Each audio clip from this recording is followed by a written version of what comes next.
Nothing too crazy. And you guys, you gonna go do dinner tonight, or We're going to go up you're going to, to Estes? That's right. yeah, and then tomorrow we'll do dinner. Okay. All right. This is just going to be kind of a little bit. I bet you could leave these there long enough. Eventually they'd pop open. We can try it. We can throw one in the oven and see what happens. Okay. Well, we're going to start out right here, kind of wrapping things up. Welcome back. I'm here with Chef Tommy Garnick, and Tommy wrapping up the 42nd Wood-Fired University.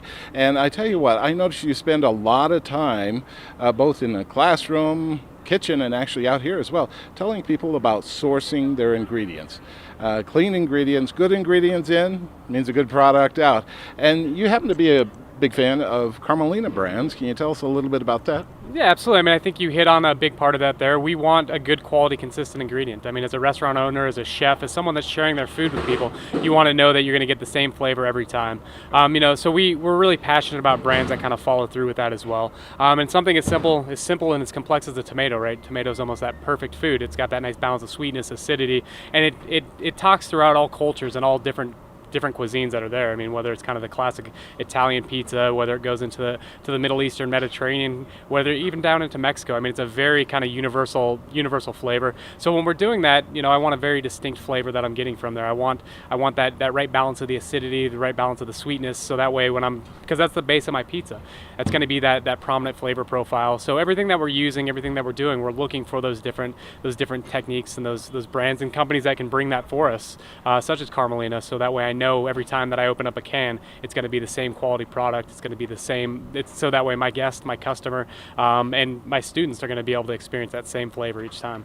Yesterday, I noticed in class you spent a good deal of time talking about the Carmelina brand San Marzano tomato, and you used a term that referenced the soil. What was that? Yeah, so it's very big in the wine world, but we're looking at the terroir, the unique growing conditions in the area where that product is grown. So looking at the tomato, a tomato that's grown in a hot house versus a tomato that's grown in the luscious fields of Mount Vesuvius, those different chemical compounds that are found in the soil, the intensity, the heat in the day, and the nice cool nights, all these elements change the flavor, the profile, and overall the experience that's going to give you in that product. Well, Chef Tommy, as we wrap up the 42nd Wood-Fired University, the largest culinary school in America for wood-fired cooking, appreciate you giving a little bit of your time, and throughout the whole weekend you gave us an ample amount of time to describe what was going on and educate a whole covey of students. Thanks again for being on. And we appreciate you guys, and thank you for sharing the story with people, and we're really passionate about what we do, and we want to be able to share this with as many people as we can. Just the art, the science of great food, a lot of fun, kind of the uniqueness that brings in with the wood-fired oven, with great partnerships, and being able to bring together the communities with these new students and our future pizzaiolos of the world. Thanks again. Absolutely, thank you. All right. One more.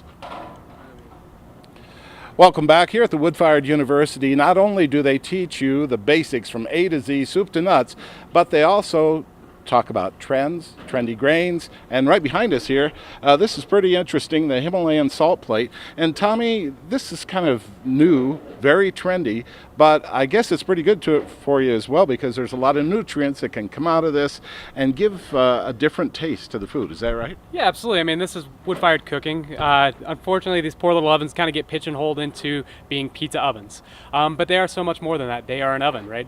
First and foremost. So we're always looking for new products, new techniques, new ways to really be able to bring this alive and be able to share a unique story and a unique narrative with the food that we tell. And we're looking for unique ways to be able to present, serve, and cook food, and being able to bring back as much into that food as well. So whatever we can do to be able to facilitate that, we like to really bring into that. Now, I noticed some of the students were cooking or maybe reheating some of the hors d'oeuvres that you made yesterday, a bacon wrapped date filled with goat cheese. Is that close enough? Yeah, absolutely. I mean, that's exactly what it is. A little bit savory, a little bit sweet, and a lot of deliciousness. Now, they didn't have to do anything other than set them on the block. The block was in the oven, and everything came together. The heat of the oven, the salt from the block, and those hors d'oeuvres were just out of this world. No, absolutely. I mean, we're bringing in some, like you said, those trace minerals. We're going to be bringing in a little bit of that salt as well. And then it's a nice thick piece of nice nice thick piece of salt here, so it's actually going to give us a nice even heat. So it's going to give us a better cooking temperature. So it's going to sear it a little bit, but then also maintain that moisture, maintain that deliciousness, and really allow us to highlight the essence of the food without having to overcomplicate it with a huge spice and flavor profile. And you're really where the rubber meets the road, because you're building your pizza empire here in Denver. You have 4 of their ovens, 1 restaurant, and another restaurant planned, and you're always seem to have your finger on the pulse of what's happening in the culinary world. Yeah, I mean, for us, it starts with the fire, and we're looking at ways where we can transform that fire.